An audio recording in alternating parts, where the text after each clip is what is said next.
Hey everyone, welcome to the Hey Hannah podcast. I'm your host, Dr. Maya Fields, but to my friends and those who know me well, I'm just Maya. I'm a higher education administrator, a mother, and a wife of 14 amazing years. But above all, I'm a Christ follower. This podcast is a special platform created to honor the memory of my beloved daughter, Hannah. It's here that I have the chance to have the conversations that I never got to have with her, to share the wisdom and love I wish I could have passed on. It's a reminder to cherish the precious moments we're given and a testament to the power of healing, hope, and personal growth. If you're someone who's seeking personal growth, inspiration, and practical advice to build a solid foundation for a successful and fulfilling life, this is a place for you. Join me as we honor Hannah's memory together. Laugh, cry, and learn. Get ready for a podcast that is so much more than you could ever imagine. The Hey Hannah podcast, healing hearts, one conversation at a time. Did you know that 1 out of every 14 children in the United States will lose a parent or sibling before they turn 18? That means 2 little desks in nearly every classroom belong to a kid carrying a grief most adults struggle to name. So here's the question. When those small voices finally ask, why did grandma die? Or will you die too? Are we ready with answers that are honest, age appropriate, and faith-filled? If the thought makes your throat tighten, stay with me.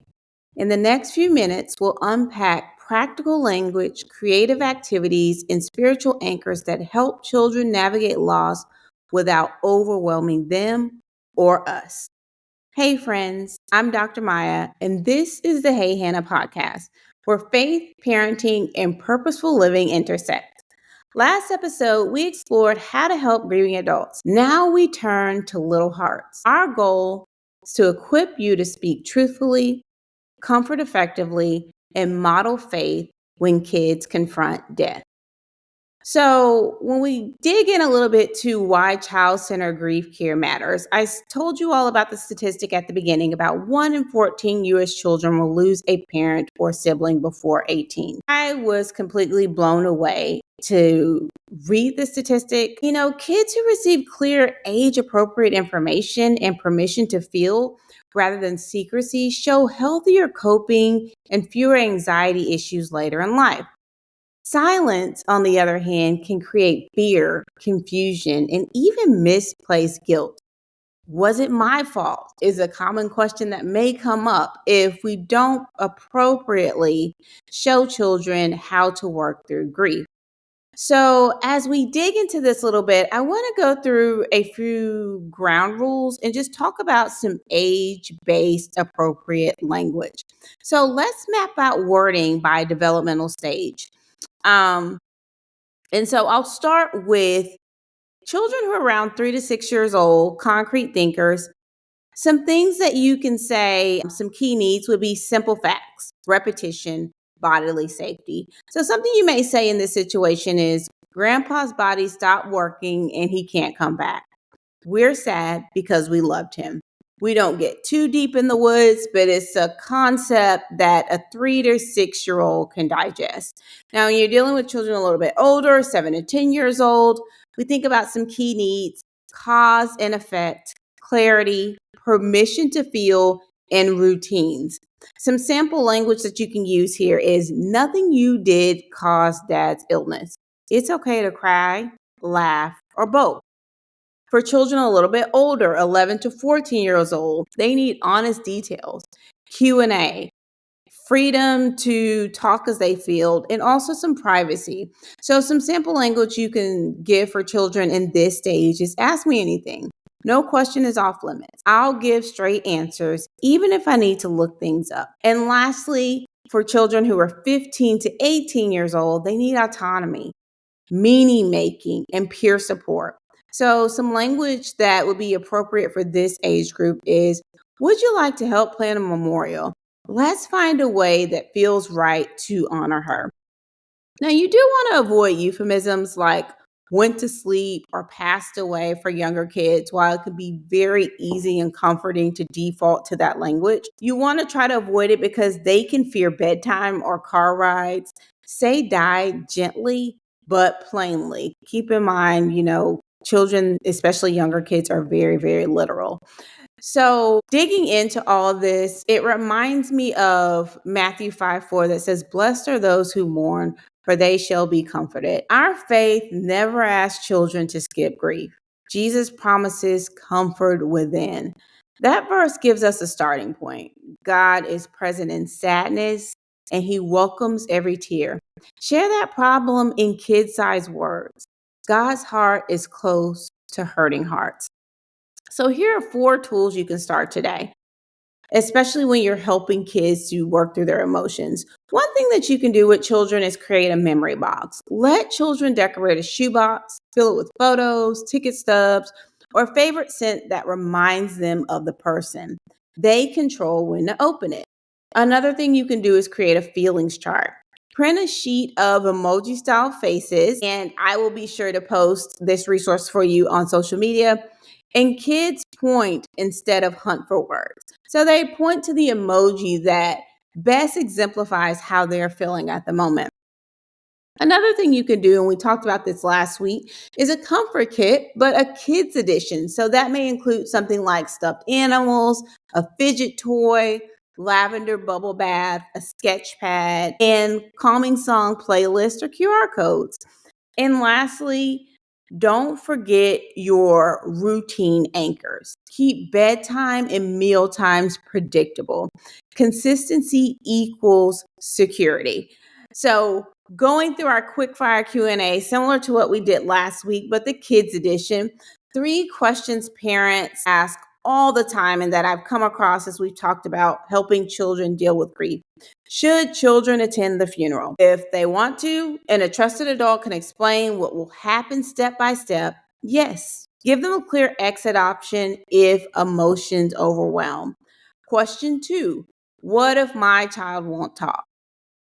There are other ways to offer outlets for children. Offer creative outlets, maybe drawing, Lego, sports. Grief shows up in play before speech. Keep modeling openness. Invite, but don't force words. The third question, how long until they're over it? Grief isn't linear. Expect fresh waves around birthdays, holidays, graduations.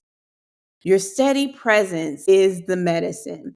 I heard someone describe grief one time as you're on the beach, and as the waves come in and then they go back out, you don't necessarily know the time frame that the waves are going to come in and that they're going to pull back out. And grief is like those waves. When they come in, you deal with it at the moment, and then they may go back out for a certain period of time. You don't necessarily know what that period of time is, but you know that the waves come and go. And we are just aiming for a place to where we can be comforted that even when the waves come back in, we're able to ride them through. Now, some common missteps to avoid. You want to avoid phrases like be strong for mom, because what this can do, even though it's a very easy default phrase to go into, is it translate as hide your feelings. You do also want to avoid some of the phrases that you can hear a lot, which is God needed another angel. This can really stir a fear or anger with God, and that is not what we're aiming for. The other thing I would say to avoid is shielding your own tears. Kids learn healthy grief by watching others. So, some resources to keep handy. There is a picture book called The Invisible String by Patrice Karst, and it just really emphasizes an ongoing connection. It's a good one for children. There's also a National Alliance for Children's Grief, where you can locate counselors that may be a good next step for you and your child. And then there's Grief Share for Kids, which are church-based grief groups that may be beneficial to get your child in. And I'll also put the links for these resources in the show notes, so they're there for easy clicking if you do not have a pen. So our listener challenge this week: invite a child in your life to draw or write a favorite memory of the person who died. Snap a photo.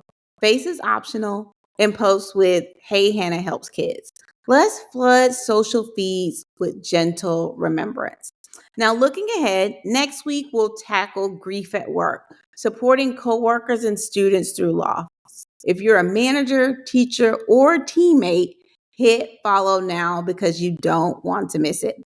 Be on the lookout on our social media pages to download your free feelings chart and memory box guide. If this episode helped, leave a rating on Apple Podcasts. It helps other parents searching how to talk to kids about death find hope here. Remember, little hearts deserve honest answers and big love. Be the kindness a child needs today. Thanks for tuning in. And until next time, everybody, take care. Then that's it. I'm out of here. So much for joining us on this episode of the Hey Hannah podcast. We hope that you found inspiration, insight, and encouragement in our conversation today. If you enjoyed this episode and want to stay connected with us, be sure to like, subscribe, and review the Hey Hannah podcast. Your feedback helps us reach more people and spread our message of love and wisdom.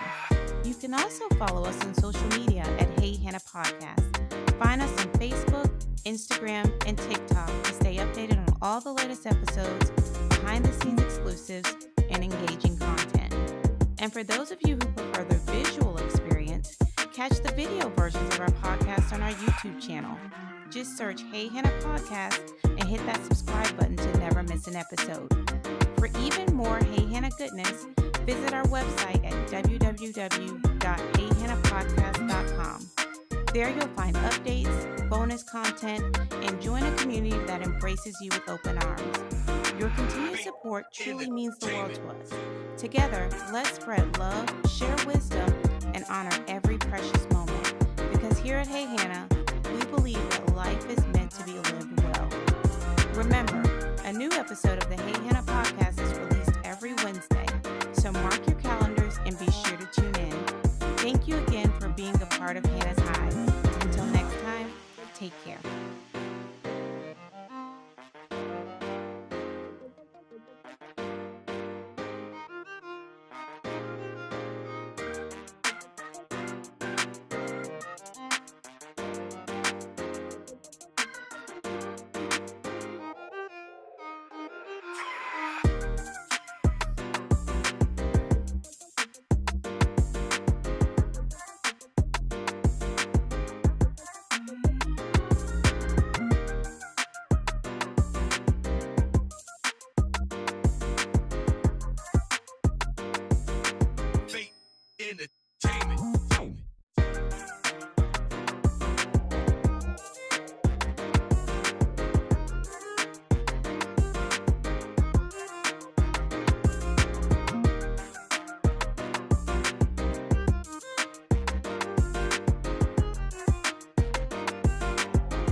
Entertainment.